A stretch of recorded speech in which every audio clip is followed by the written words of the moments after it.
유능재강이라는 말을 혹시 아십니까? 유능재강.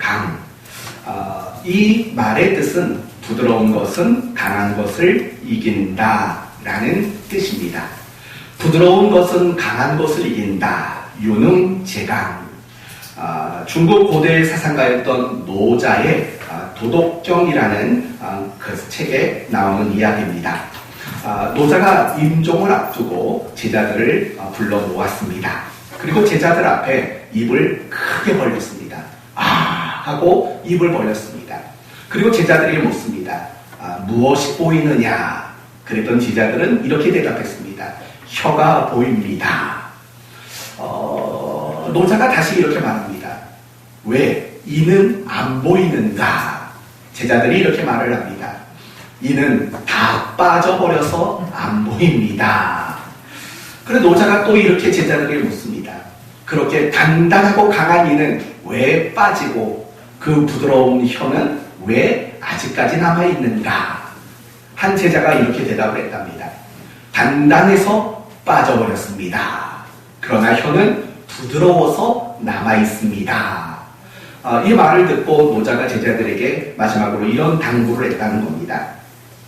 부드러운 것은 강한 것을 이긴다네. 이 사실을 평생 명심하도록 하게나 라고 말하고 숨을 거두었다고 합니다. 유능재강, 맞는 말입니다.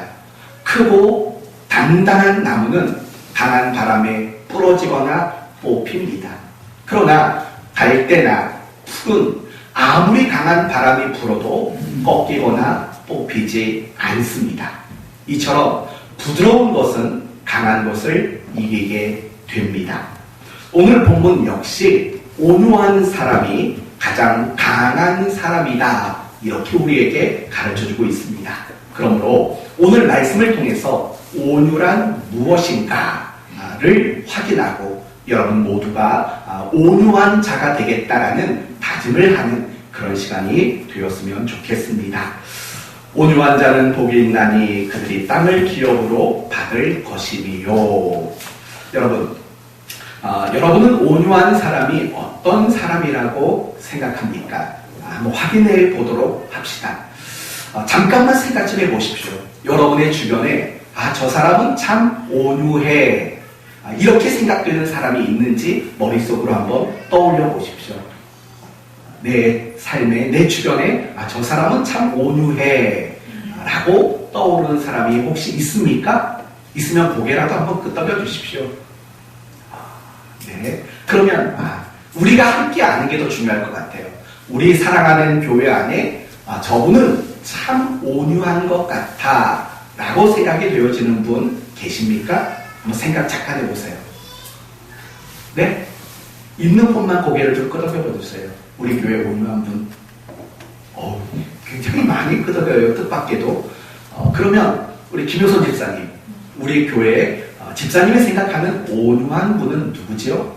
이인하 사모님. 네. 우리 곽전도사님 또 끄덕였습니다. 네? 강선옥 집사님. 강선옥 집사님. 우리 소연 자매도 끄덕였는데. 응? 은하. 네. 혹시 또 다른 분 있나요? 우리 교회? 이거 참 곤란한 일이 생겼네요. 내 이름이 호명되지 않았기 때문에 누군가가 상처받는 일이 혹시 없을까라는 생각이 드는데, 혹시 또 우리 교회 강 집사님? 네? 곽정아 전도사님. 온유하죠. 승국이. 목사님이에요. 잠깐이야. 네. 또 있을까요? 네. 강경화 원사님. 강경화 원사님. 예, 좋습니다. 황춘아 권사님. 황춘아 원사님. 문집사님. 이 정도쯤 되면 서로 주고받자는 얘기죠. 그래요.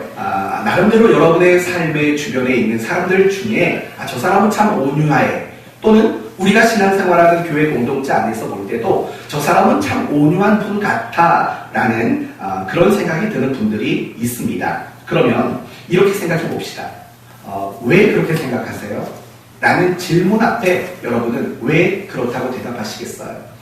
뭐 우리 소연이는 은하, 우리 박 전사님은 뭐 강 집사님, 또 강 집사님은 뭐 박 전사님, 뭐 사모님, 이렇게 답이 다 나왔는데 왜 그분들이 온유하다고 생각하시는 이유가 뭐예요?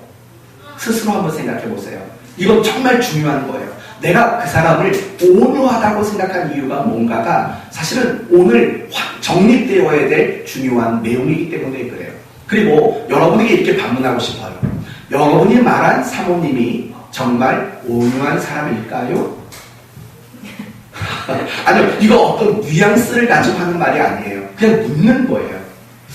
여러분이 말씀하신 강 집사님이 진짜 온유한 사람일까요? 여러분이 말씀하신 박 전도사님이 정말 온유한 사람일까요? 이제 확인해 봅시다. 제가 여러분에게 이런 질문을 하는 이유는 대부분의 사람들은 온유하다라는 것을 오해하기 때문에 그렇습니다. 물론 지금까지 언급됐던 그분들이 온유하지 않다라는 게 아니에요. 그러나 많은 분들이 온유한 사람이라고 말할 때 뭔가 좀 뜻밖의 오해를 가지고 그런 말을 하는 경우들이 많기 때문입니다. 두 가지 예를 들어드릴게요. 첫째는 온유함을 이렇게 생각하는 거예요. 천성적으로 타고난 좀 유하고 부드러운 성품을 가진 사람들이라고 우리는 생각을 할 때가 많다는 거죠. 예를 들면 보통 사람들이 생각하는 온유한 사람은 이런 사람이에요. 싫은 소리 못해요. 늘 화를 안 내요. 그쵸? 싫은 소리 못하고 화를 안 내요. 그리고 항상 조용조용히 말해요. 누가 어떤 걸 부탁하면 그걸 거절하지를 못해요. 항상 허허신실. 그리고 인상을 쓰지 않아요. 항상 친절하고 항상 상냥해요. 우리는 흔히 그런 사람들을 가지고 우리는 온유한 사람이다 라고 생각을 하는 거죠. 천성적으로 정말 타고난 유하고 부드러운 그런 성품이나 어떤 태도들, 이런 것들을 온유라고 오해를 하는 거죠. 그러면 여러분이 말하는 이런 기준으로 여러분 자신은 온유한 사람이라고 생각하십니까? 아니라는 거 아시죠? 여러분 성격 보통 아니라는 거 다 알고 계시죠? 그러면 여러분이 생각하듯이 온유라는 것이 타고난 어떤 성품이나 어떤 기질로 생각된다면 미안한 얘기지만 우리는 평생 온유한 사람이 될 수가 없어요. 왜 그렇습니까? 천성이나 타고난 건 쉽게 바뀌지 않기 때문에 그래요. 그런데 오늘 성경을 보면 뭐라고 말하냐면요, 온유한 사람이 복이 있대요. 이 말은 무슨 말이에요? 우리 모두에게 온유한 사람이 되라는 거예요. 천성적으로 가지고 나는 성품이라면 이 온유한 사람은 복이 있다. 너희는 온유한 사람이 되어야 한다. 이 말씀은 결코 있을 수가 없는 거죠. 그렇지 않습니까? 조금 더 확인을 해볼게요. 갈라디아서 5장 22절 이하에 보시면 성령의 9가지 열매가 나옵니다. 혹시 아시는 분 계십니까? 성령의 9가지 열매. 오직 성령의 열매는 사랑과 희락과 화평과 오래 참음과 자비와 양선과 충성과 온유와 절제니. 온유가 몇 번째 등장하는 열매죠? 온유와 절제니. 8번. 7번째요? 8번째죠. 아니, 다 얘기했잖아요. 성령의 9가지 열매라고. 온유와 절제니로 끝난다고. 기본적인 건데 8번째 등장하는 게 온유예요. 그런데 중요한 건 이게 몇 번째에 나왔느냐가 중요한 건 아니에요. 중요한 건 이게 뭐라고요? 온유가 뭐라고요? 성령의 열매라는 점이에요. 이거는 성령이 안에 내주하신 사람들에게 만들어져야 하는, 만들어질 수 있는 열매라고 성경은 이야기를 하고 있다는 거예요. 그렇기 때문에요, 성경이 말하는, 오늘 본문이 말하는 온유하다라는 건 천성적으로 타고난 성품을 말하는 게 아니에요. 오늘 성경이 말하는 온유라는 것은 후천적으로 성령에 의해서 만들어지는 성품이라는 것을 우리는 알아야 돼요. 그렇기 때문에 이 온유라는 것이 후천적인 것이라면 여러분의 성품이나 여러분의 기질과 상관없이 여러분 모두는 온유한 사람이 될 수 있는 거예요. 아니, 온유한 사람이 되어야만 하는 거예요. 또 두 번째, 보통 사람들이 생각하는 온유함이란 이런 거예요. 힘이 없고 나약한 사람들의 태도, 이걸 온유라고 생각을 하는 거예요. 보통 사람들이 온유한 사람이라고 생각한다면 이런 사람들이에요. 자기 주장을 안 하는 사람. 여러분 그렇잖아요. 우리가 공동체 안에 있거나 어떤 모임 가운데 의논을 하다 보면요, 어떤 사람들은 자기 주장을 굉장히 잘해요. 이렇게 해야 됩니다. 저렇게 해야 됩니다. 자기 주장을 잘한다고요. 그런데 어떤 사람들은요, 아무 말 없이 괜찮아요. 결정되는 대로 따라갈게요. 이런 식으로 자기 주장은 아니고 도리어 누군가가 주장하는 그 이야기를 따라가 주는 사람들을 우리는 온유한 사람이라고 말을 한다는 거예요. 그렇게 생각을 한다는 거예요. 여러분, 우리가 살아가는 이 시대는 어떤 시대일까요? 정말 진화론의 사고방식이 가득한 곳이에요. 적자 생존, 정말 살아남는 사람만 이기는 시대라고요. 강한 자만 살아남는 그런 시대를 살아가요. 그래서 우리 모두는 내가 더 강해져야 하고 더 세져야 한다라는 그런 마음을 먹고 살아가는 게 이 시대라고요. 그러면 이런 시대에 자기의 주장이 없어요. 누군가가 내세우는 주장에 그저 딸려가요. 그럼 이런 사람은 이 세상의 입장에서 볼 때는 어떤 사람일까요? 정말 힘이 없고 무능력해서 어쩔 수 없이 끌려다니는 그런 연약하고 약한 사람으로밖에는 여겨지지 않는 거죠. 이런 측면으로 본다면 이 시대의 온유란 미덕이 아닌 무능함과 무기력함의 성품이라고는 밖에는 말할 수 없는 거예요. 그러나 성경이 말하는 온유는 그렇게 힘이 없고 무기력한 사람들의 태도를 말하는 게 아니에요. 오늘 본문을 보세요. 온유한 자는 복이 있나니 무엇을 얻는다고요? 땅을 얻는답니다. 여러분 생각해 보세요. 오늘날 입장에서 생각해 보세요. 오늘날 땅을 많이 가진 사람, 어떤 사람일까요? 여러분 소유하고 있는 땅 얼마나 되세요? 아파트 몇 채 정도 있으세요? 땅은 몇 평 정도 있으세요? 정말 땅이 많다는 건 여러분 어떤 의미가 있죠? 땅이 많다. 남들보다 능력이 있다는 거죠. 이게 능력이 좋은 능력이든 나쁜 능력이든 간에 남들보다 능력이 있고 남들보다 실력이 있고 누군가와의 경쟁에서 이겨낸 사람이니까 땅을 많이 가진 거죠. 그렇죠. 또 이렇게 물어봅시다. 전쟁에서 땅을 갖는 사람은 어떤 사람이 전쟁에서 땅을 갖습니까? 전쟁에서 이긴 사람이 땅을 가진다고요. 그렇다면 예수님이 말씀하신 온유함은요, 힘이 없고 나약해서 어쩔 수 없이 끌려다니는 그런 식의 사람을 두고 하는 말이 아니죠. 왜요? 땅을 가진 자라고 말하니까. 정말 누구와의 경쟁 속에서도 이길 만한 자, 어떤 실력과 능력이 남다르게 뛰어난 사람, 그러니까 땅을 얻는 거죠. 그러니까 예수님이 말씀하시는 온유함이란 무기력함이나 힘없는 자의 태도가 절대로 아니라는 거예요.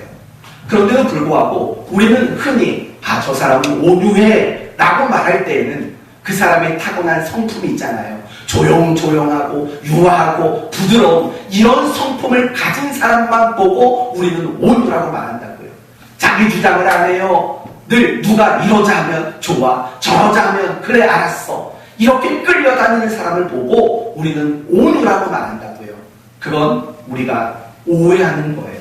성경이 말하는 온유는 후천적으로 만들어지는 성품이고 성경이 말하는 온유는 힘과 능력과 실력이 있음에도 불구하고 나타나는 태도가 바로 성경이 말하는 온유라는 거예요.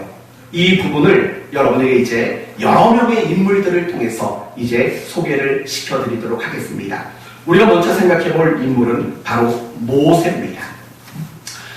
제가 첫 번째 인물로 모세를 손꼽은 것은 성경이 모세를 가장 온유한 사람이라고 말하기 때문이에요.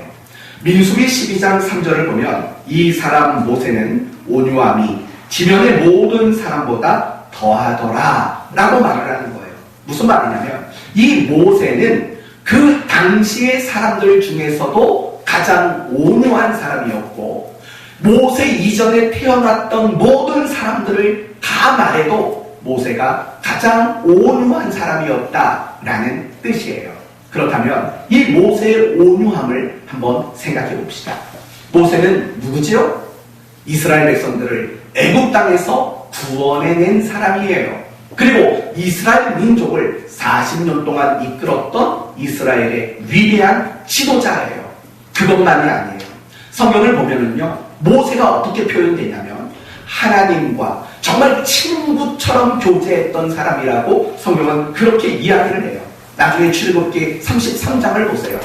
보시면 하나님이 친구를 대하듯 했다라는 그런 표현이 나와요. 그 말은 뭐예요? 하나님과 얼마나 많은 교제와 하나님 앞에 얼마나 많은 사랑을 받았던 사람인가를 우리에게 보여주고 있는 거죠. 모세는 이스라엘을 40년간 이끌었던 실력자예요. 능력자예요.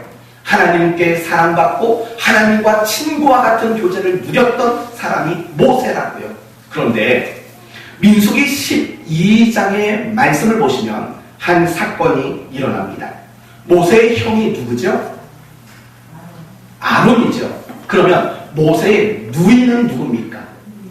미리암. 여러분, 여기서 누이는 누나라는 말이에요? 여동생이라는 말이에요? 누나죠.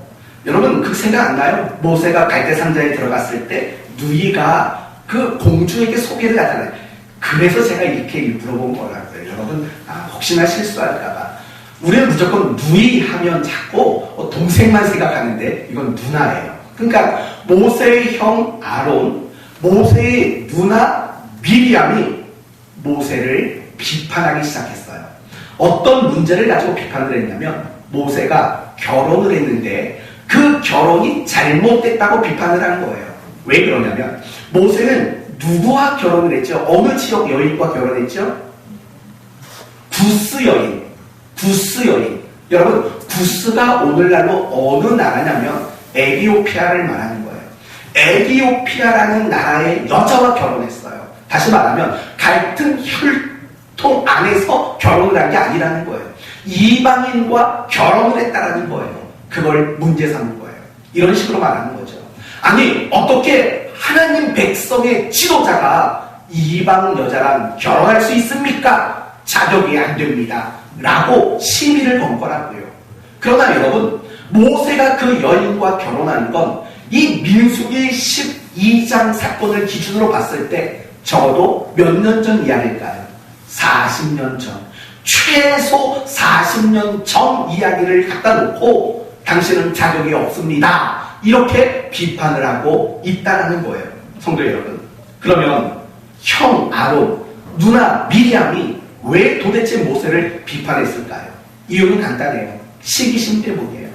백성들에게 받는 존경, 그리고 무엇보다도 하나님을 1대1로 독대한다는, 하나님이 모세를 특별하게 대우하신다라는 그 이유 때문에 그들은 시기심을 느낀 거예요. 그래서 많은 무리들을 선동하는 거예요. 저 사람은 우리의 지도자가 될 자격이 없다. 왜냐하면 이방 여인이랑 결혼을 했다. 이런 식으로 모세를 깎아내리고 모세를 넘어뜨리려고 하던 시비를 걸었다고요. 만약에 여러분 같으면 그런 순간 어떻게 하셨겠습니까? 모세는 그런 비난을 당하는 순간 어떻게 했을까요? 변명을 했을까요? 아니, 내가 그거는 옛날이잖아. 왜 옛날 얘기 갖고 그래? 이렇게 변명을 했을까요? 아니면 화를 냈을까요? 아니면 복수를 했을까요? 아닙니다. 모세는 아무 말하지 않고 아무 일이 없었던 것처럼 침묵을 했습니다. 그럼 묻습니다. 모세는 왜 침묵했습니까? 그런 말도 안 되는 비난을 받으면서 왜 침묵했지요? 힘이 없었기 때문일까요? 아니면 그럴 만한 위치에 없었기 때문일까요? 아니죠. 얼마든지 형과 누나를 벌할 수 있는 충분한 힘과 충분한 권세를 가지고 있음에도 불구하고 모세는 침묵하고 있었습니다. 그러자 하나님이 등장하죠. 하나님이 아론과 미리암에게 어떤 벌을 내리셨습니까? 나병에 걸리도록.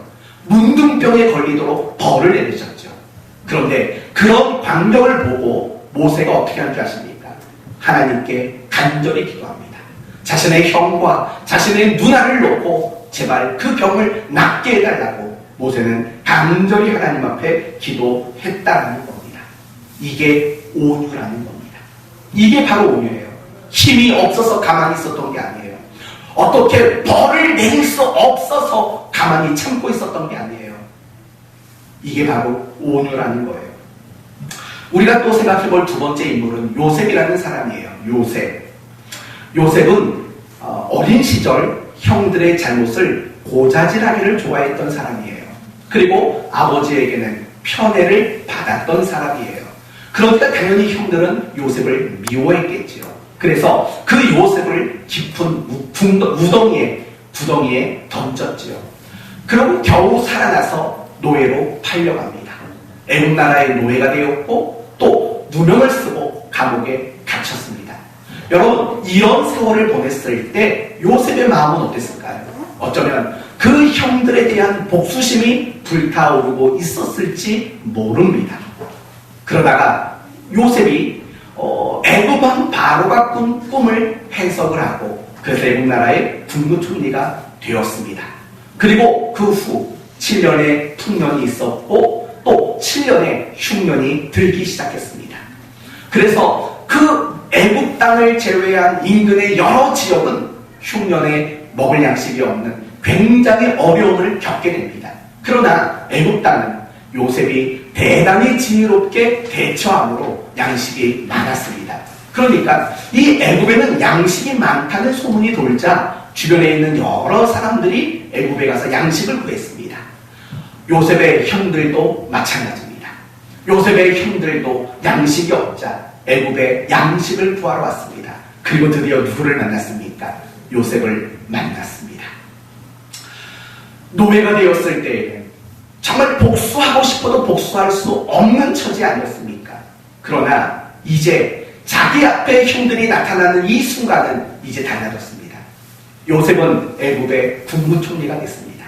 말 하나면, 눈빛 하나면 얼마든지 형들을 다 죽일 수 있는 힘과 권세를 가진 자기의 노예였었습니다. 요셉은 어떻게 했을까요? 형들을 향해 복수했을까요? 아닙니다. 형들을 만나자마자 반가움에 눈물을 흘립니다. 그리고 그들에게 많은 양식을 줍니다. 심지어 자신의 형들을 애굽 땅으로 이주하도록 도와줍니다. 그러던 끝에 이 요셉의 형들의 아버지인 야곱이 죽습니다. 그러자 형들은 또다시 두려움을 느끼게 됩니다. 이제 요셉이 아버지가 돌아가셨으니까 우리를 죽일 거다. 우리를 빼앗을 거다. 두려워하고 있었습니다. 그때 요셉은 이렇게 말을 합니다. 당신들은 두려워하지 마소서. 내가 당신들과 당신들의 자녀를 기르리이다 하고 그들을 간곡한 말로 위로하였더라. 이게 바로 성경이 말하는 온유인 거죠. 복수할 수 있습니다. 그러나 사랑을 선택하는 것, 이것이 바로 온유라는 겁니다. 이제 우리가 세 번째 생각할 인물은 바로 예수님이십니다. 마태복음 11장 28절 이하를 보시면 수고하고 무거운 짐진 자들아 다 내게로 오라. 내가 너희를 쉬게 하겠다. 나는 마음이 온유하고 겸손하니. 여러분, 예수님은 자기 자신을 온유하다라고 말씀하셨습니다. 그러면 묻습니다. 예수님의 성품이 정말 유하고 부드러웠을까요? 항상 예수님은 조용조용 말했을까요? 아닙니다. 여러분 알고 있지 않습니까? 예수님은 화를 자주 냈습니다. 그것도 불같이 화를 낸 적이 한두 번이 아닙니다. 심지어 예수님은 화가 난다고 물건도 집어 던지셨습니다. 밥 사 먹듯이 성전 안에서 매매하는 자, 돈 바꾸는 자들, 그런 사람들의 상을 뒤집어 엎었다고요. 어딜 뿐입니까? 바리새인과 서기관들을 향해서는 심한 말도 했습니다. 이렇게까지 말했습니다. 야, 이 독사의 자식들아. 여러분, 우리가 생각하는 그 온유한 성품은 분명히 아니지 않습니까? 부드러운 성품도 아니지 않습니까? 부드러운 사람에게는 부드럽게 했겠지만 그렇지 않은 사람들에게는 정말 모진 말도 하고 정말 아픔이 될 만한 말도 하셨지 않습니까? 그런데 성경은 아니 예수님 본인 자신은 자신 스스로를 온유하다라고 말을 했다고요. 그렇다면 도대체 온유가 뭡니까? 바로 이런 거죠. 예수님이 자기 자신을 온유하다고 말씀하신 이유는 자신이 이 땅에 인간의 몸으로 오셨고 또 인간의 죄악을 위해 십자가에 못 박혀 죽으셨기 때문입니다. 그게 온유라는 겁니다. 어떤 타고난 유하고 부드러운 성품이 온유가 아니라 하나님이신 그분이 하나님으로서의 권리를 내려놓고 인간이 되어 이 땅에 오시고 심지어 자기의 생명까지도 내어주신 하나님으로서의 권리를 포기하신 생명까지 우리를 위해 내어주신 이것이 바로 자기 자신을 온유하다고 말씀하신 이유라는 겁니다. 한 번만 더 봅시다. 하나님을 한번 생각해 보십시오. 여러분 창세기 32장을 보시면 여러분이 잘 아시는 이야기가 나와요. 어떤 얘기냐면 하나님과 야곱이 뭘 하죠? 씨름을 하는 장면이 나와요. 근데 흥미로운 것은 그 씨름에서 하나님은 지고 야곱은 이겼다라는 점이에요. 창세기 32장 25절에 이런 말이 나와요. 자기가 야곱을 이기지 못함을 보고 자기가는 하나님을 말하는 거예요. 하나님이 야곱을 이기지 못함을 보고 여러분 세상을 창조하신 하나님이 그깟 야곱이라는 인간 하나를 이기지 못하시겠습니까? 그런데도 불구하고 말을 한 거예요. 자기가 야곱을 이기지 못함을 보고 라고 말하는 거죠. 이 말은 이런 뜻이죠. 애당초 하나님은 야곱을 이겨먹을 생각이 없었다는 거예요. 이기려고 야곱과 씨름한 것이 아니라는 거예요. 그러면 하나님이 야곱과 씨름하신 이유가 뭐예요? 이겨먹는 게 아니라면 반대로 져주시기 위해서 야곱과 씨름을 하는 거죠. 사랑하는 성도 여러분, 하나님은 한 번도 우리 인간을 이겨 먹으려고 하신 적이 없다는 사실 아세요? 성경을 보세요. 성경을 보시면 하나님이 인간을 이겨 먹는 그런 내용이 없어요. 하나님이 벌을 내리시니까 이겨 먹는 것 같아요? 아니에요. 하나님은 한 번도 인간을 이겨 먹으려고 하시지 않았어요. 그게 바로 성경이 말하는 은혜예요. 우리는 은혜를 찾고 뭔가 받고 누리는 거로만 생각해요. 아니에요. 은혜의 출발점은 뭔지 아세요? 하나님이 우리에게 져 주시는 거예요. 하나님이 우리에게 져 주시겠다라는 그 마음에서부터 우리가 생각하는 그런 은혜들이 임하게 되어 있어요. 하나님이 우리를 이겨먹으려고 하셨다면 우리에게는 어떤 은혜도 공급될 방법이 없는 거예요. 그러나 하나님은 처음부터 인간을 이겨먹으려고 하지 않으셨어요. 하나님은 인간을 향해 늘 져주기를 원하신다고요. 그래서 우리에게 은혜가 임하게 되는 거예요. 사랑하는 성도 여러분, 그게 바로 온유라는 거예요. 그게 바로 온유예요. 그래서 성경을 보면 하나님이 늘 이런 식으로 말을 하잖아요. 나는 자비와 긍휼의 하나님이시다.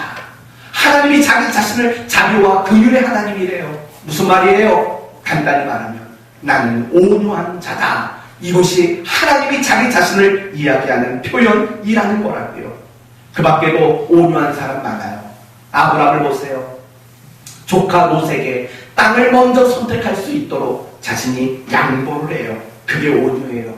다윗은 사울을 죽일 수 있는 2번의 기회가 있었지만 사울을 죽이지 않았어요. 도리어 사울의 옷자락을 자른 것만으로도 그는 괴로워했다고요.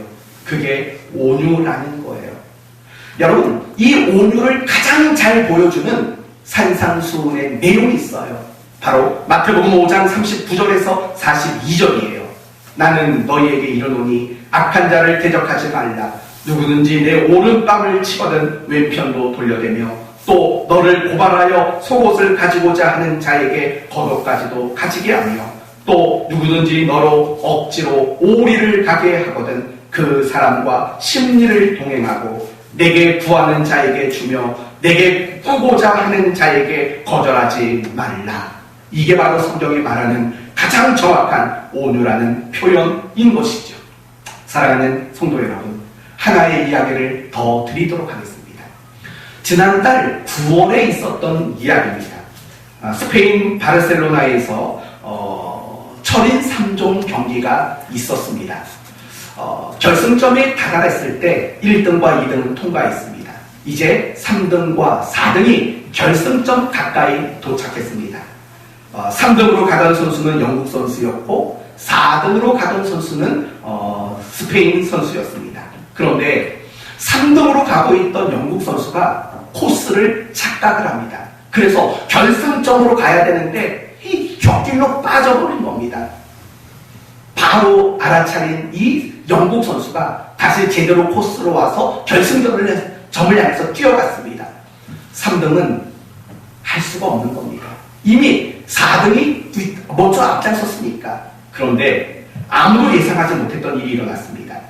정말 3등으로 결승점을 통과했어야 할 스페인 선수가 결승점 바로 앞에서 서 있는 겁니다. 그리고 3등이었던, 그리고 이제 4등으로 들어올 수밖에 없었던 이 영국 선수가 3위로 들어가도록 끝까지 멈춰서 있었던 사건이 있었다고 합니다. 나중에 이 3위를 양보했던 스페인 선수가 인터뷰에서 이렇게 말했습니다. 오늘 3위를 한 그 영국 선수는 경기 내내 저보다 앞에 있었습니다.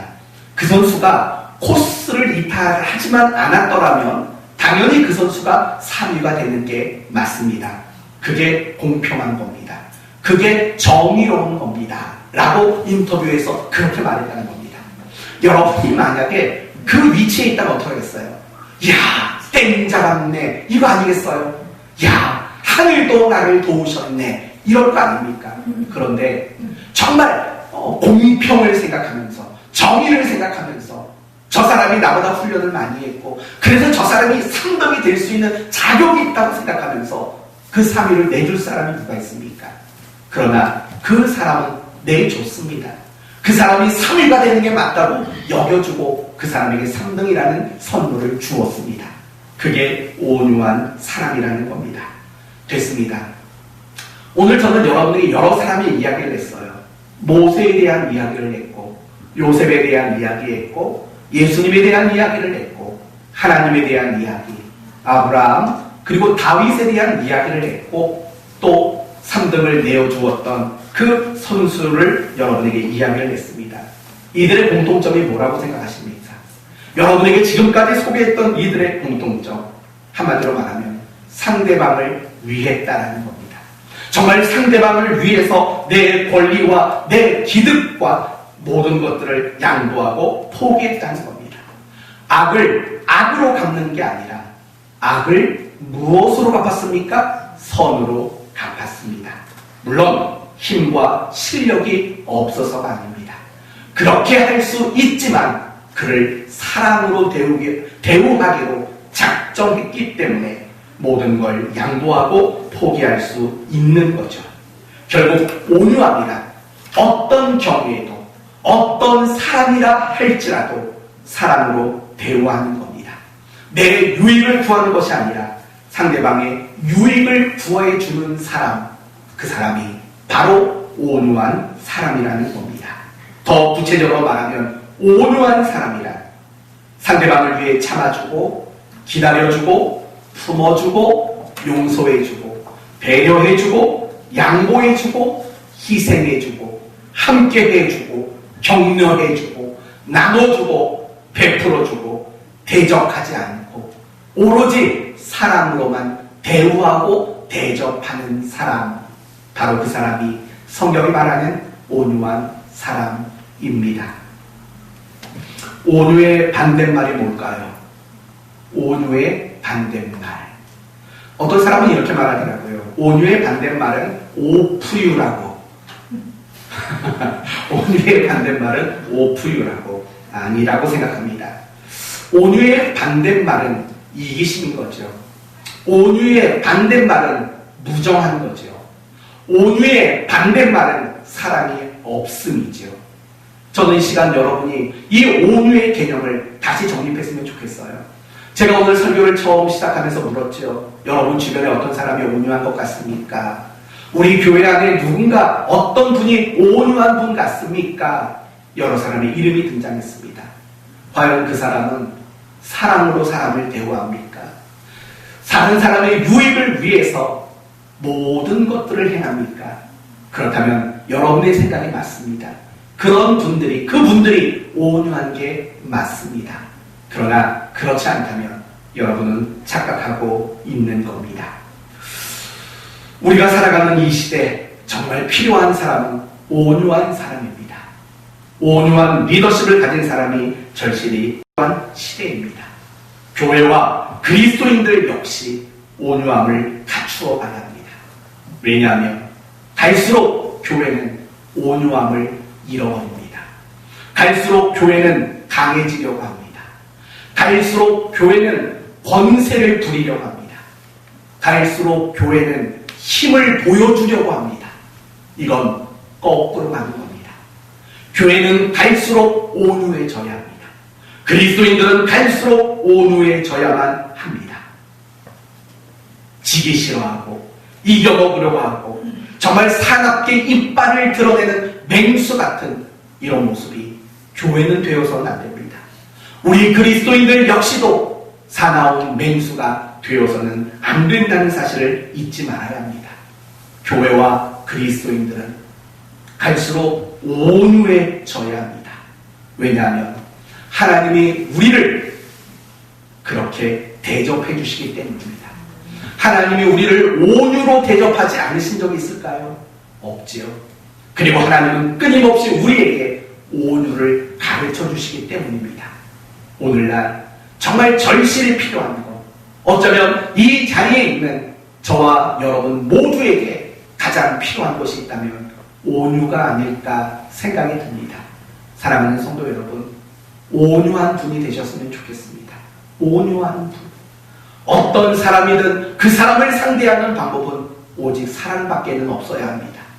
그 사람의 유익을 위해서라면 그 사람이 누구든 나에게 어떤 일을 했든 간에 내가 그 사람을 위해 희생하고 내가 그 사람이 더 많은 것을 가지고 얻을 수 있도록 양보하는 이런 이타심을 우리는 가져야 하는 겁니다.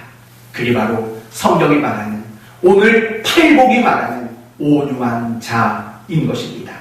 그렇다면 이렇게 온유한 사람에게 약속된 복이 뭐지요? 바로 땅이라고 말하고 있습니다. 어떤 분들이 농담삼아 이런 말을 했습니다. 우리나라 신자들이 제일 좋아하는 팔복 중 하나는 바로 이 세 번째라고. 왜 그러냐면 땅 주신다고 하니까, 그렇죠? 땅을 주신다고 하니까 이 세 번째 팔복을 제일 좋아한다라고 말을 합니다. 아닙니다. 여기서 말하는 땅이란 어떤 토지, 어떤 건물, 그런 것들을 말하는 게 아니지요. 땅이란 그것과 비교되지 않는 더 중요한 것을 말하는 겁니다. 그렇다면 땅을 주시겠다라는 말의 의미는 뭘까요? 두 가지입니다. 첫째는 하나님께서 진정 승리자로 인정해 주시겠다라는 겁니다. 하나님은요, 져주는 사람이 이긴 사람이라고 그렇게 인정해 주겠다는 겁니다. 정말 우리가요, 오늘 배운 것처럼 늘 사랑으로만 대하고 내가 양보하고 희생하고 이러면 세상 사람들은 이렇게 말할 거예요. 바보네, 패배자네, 이렇게 말할 거라고요. 그러나 하나님은 그렇지 않다는 거예요. 하나님은 양보하고 희생하고 그래서 내가 늘 손해보는 삶을 살아가는 우리를 향해서 네가 승자다, 네가 바로 진정한 챔피언이다, 이렇게 인정해 주시겠다라는 거예요. 여기서 저는 이런 생각이 들더라고요. 우리는 왜 온유하게 살지 못할까? 어쩌면 이런 것들 때문이겠지요. 사람들이 나를 어떻게 생각할까? 라는 그 사람들의 평가, 나를 바보라고 생각하지 않을까? 날 이용해 먹지 않을까? 라는 그런 두려움 때문인 거죠. 그러나 하나님이 나를 어떻게 평가하실까? 하나님이 나를 어떻게 인정해 주실까? 여기에 초점과 관심을 준다면 우리는 얼마든지 온유한 사람이 될 수 있을 겁니다. 사랑하는 성도 여러분, 하나님의 평가에 더 기뻐하십시오. 하나님이 여러분을 진정한 승리자로 인정해 주실 것을 기대하십시오. 그런 마음을 먹을 때 온유한 사람이 되는 겁니다. 섭섭하세요? 목사님 고작 하나님의 인정밖에 없어요. 사실 고작은 아니지요. 그러나 보상이 뒤따릅니다. 그 보상은 무엇이냐면 평안과 안식이라는 보상이 반드시 뒤따르게 되어 있습니다. 여러분, 애굽 땅에서 노예 생활을 하던 이스라엘 백성들에게 하나님이 약속하신 것이 뭐죠? 땅입니다. 어떤 땅입니까? 젖과 꿀이 흐르는 가나안 땅을 약속해 주셨습니다. 그렇다면 여러분, 그 땅은 도대체 뭡니까? 왜 땅을 약속하십니까? 이유는 안식과 쉼을 주시기 위해서 이 땅을 약속하신 겁니다. 이런 관점으로 다시 한번 마태복음 11장 28절을 보세요. 수고하고 무거운 짐진 자들아 다 내게로 오라. 내가 너희를 쉬게 하리라. 나는 마음이 온유하고 겸손하니 라고 말을 해요. 지금 예수님은 나에게 오는 자에게 쉼을 준대요. 그러면서 뭐라고 말하냐면 나는 온유하다라는 거예요. 그러니까 이 말은 무슨 말이냐면 우리의 삶에 평안과 안식과 쉼이 없는 것은 어떤 물리적인 사건 때문이 아니에요. 어떤 환경과 어떤 현실 때문에 안식과 평안과 쉼을 못 누리는 게 아니에요. 답이 뭔지 아세요? 내가 온유하지 않아서 그래요. 여러분 한번 생각해봐요. 내가 늘 모든 사람에게 싸납게 구는데, 내가 모든 사람에게 지지 않으려고 하는데, 내가 모든 사람을 이겨먹으려고 하는데 무슨 마음의 평안과 안식과 쉼이 있겠어요? 늘 화딱지만 나지요. 건드리기만 해봐라. 이 마음 상태가 될 수밖에 없는 거죠. 하지만 예수님은 우리에게 평안과 안식과 쉼을 줄 수 있대요. 왜요? 온유하니까. 온유함을 가진 사람에게는 평안과 안식과 쉼이 분명히 주어지는 보상이 뒤따른다라고 말하는 거예요. 사랑하는 성도 여러분, 여러분의 집은 천국인가요? 천국이 아닌가요? 오랜만에 오신 이태규 집사님, 가정 천국인가요? 천국이 아닌가요? 천국입니다. 온유하신가 봅니다. 우리 문 집사님, 가정이 천국입니까? 아닙니까? 천국입니다. 온유하신가 봅니다. 최 집사님, 가정은 천국입니까? 아닙니까? 천국일 때가 많습니다. 온유한가 봅니다. 사실 그게 비결이에요. 우리가 온유한 마음을 가지면 여러분의 가정이 약속의 땅이 되는 거예요. 여러분이 직장 생활에서 온유하시면 그 직장이 약속의 땅이 되는 거예요. 여러분이 사람들을 만나고 교회 안에서 온유해지면 이곳이, 여러분이 있는 모든 곳이 결국은 약속의 땅이 되어서 여러분의 평안과 안식과 쉼을 주신다라는 거예요. 이것이 바로 온유한 자가 얻는 복이에요. 그런데 아직도 자꾸 땅이 그리우세요? 온유해지면 땅 받고 싶으세요? 아직도? 아니에요. 그 땅이 중요한 게 아니라 하나님의 인정해 주심, 그리고 평안과 안식과 쉼을 누릴 수 있다는 것, 이것이 훨씬 더 가치 있는 것이죠. 이제 오늘 말씀을 마치도록 하겠습니다. 우리 말에 이런 말이 있습니다. 지는 게 이기는 거다 라는 말이 있습니다. 아니, 졌는데 이겼답니다. 말에 어폐가 있는 거죠. 그러나 사실은 옳은 말입니다. 그러면 어떤 측면으로 이 말이 옳은 걸까요? 이런 측면이죠.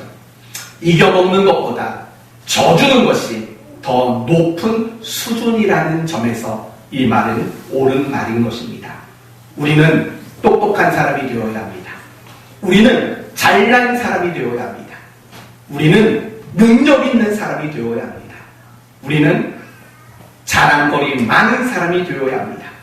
우리는 용기 있는 사람, 강한 사람, 높은 사람이 되어야 합니다. 그러나 이런 사람들이 되기 이전에 우리에게 필요한 것은 온유한 사람이 되는 겁니다. 온유가 무엇입니까? 모든 사람을 사랑으로 대하는 것이고, 상대방을 위해서 내가 내 자신을 희생시키고 양보하는 것, 그것이 온유함이라고 말씀하셨습니다. 그리고 이러한 온유함을 가진 자들을 하나님은 진정한 승자라고 인정해 주시고, 무엇보다 평안과 안식과 쉼이라는 보상을 주신다고 말씀해 주셨습니다. 그러므로 저와 여러분 모두가 온유한 삶을 통해서 이 온유한 사람이 되어서 이 땅에 진정한 승리자, 진정한 참표원이 될 수 있기를 예수님의 이름으로 축원드립니다. 아멘. 기도합시다. 하나님 감사합니다. 오늘 온유가 무엇인지 함께 살펴보았습니다. 온유란 사랑으로 사람을 대하는 것이고 상대방의 유익을 위해서 내가 희생하고 양보하고 포기할 줄 아는 태도라고 말씀해 주셨습니다. 그리고 이렇게 온유한 사람에게는 진정한 승리자라는 인정과 또한 어떤 삶의 자리에서든 평안과 안식과 쉼을 누리게 하는 보상을 주신다고 했습니다. 오늘 이 말씀처럼 우리 사랑하는 교회 성도들 모두가 온유한 성도가 되게 해 주시옵소서. 우리 사랑하는 교회 성도들 모두가 있는 그 자리에서 항상 온유만 나타낼 수 있도록 은혜 베풀어 주옵소서. 예수님의 이름으로 기도 올리옵나이다. 아멘.